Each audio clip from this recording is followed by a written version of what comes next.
All right, let's move on to another sensitive issue, something you raised today. You were questioned about your stance on abortion rights for women, and you said something along the lines, ask Debbie Wasserman-Schultz. She's the congresswoman. She's she's the chair of the DNC, the Democratic National Committee. You said, ask Debbie Wasserman-Schultz if it's okay to kill a 7-pound baby in the uterus. She did respond to what you said. She put out a statement saying, here's an answer. I support letting women and their doctors make this decision without government getting involved, period. End of story. And I'd appreciate it if you could respond without shushing me. That was Debbie Wasserman-Schultz. Go ahead and respond to her.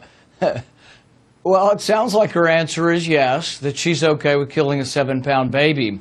But the interesting thing is, I understand our country's polarized on the issue and not everybody agrees on the issue.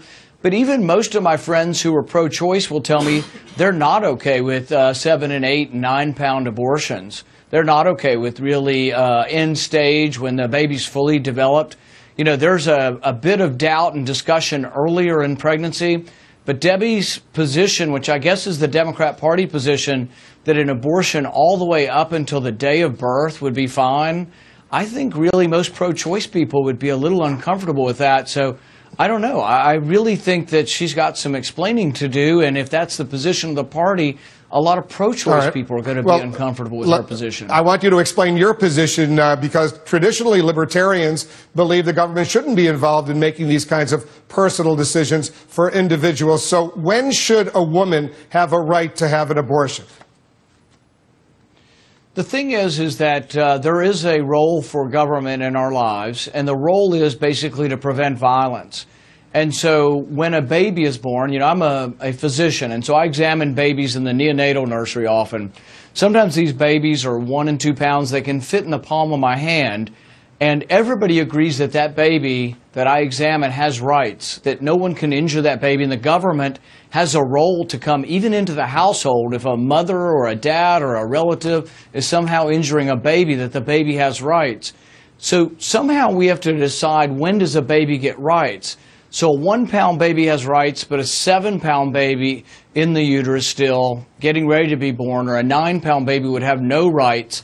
It seems like an abrupt sort of diminution of rights, that all of a sudden you have rights and then a couple of minutes before you didn't have rights. These are very, very difficult, I think, discussions. And then that's the question of, when does life begin? And I don't think we all agree on that. I personally believe that life is special, that human life is special, and that there is a sanctity, and that we're more than just, you know, clay and dirt. What about rape? What about rape and incest? Well, you and I have had this discussion before, that there will be extenuating circumstances, and I've supported legislation both with exceptions and without exceptions. Basically, my point of view has been that anything that puts forward and develops and says, you know what, there is something special about life and there's a role for government, I've supported. But that's been a variety of things, both with exceptions and without.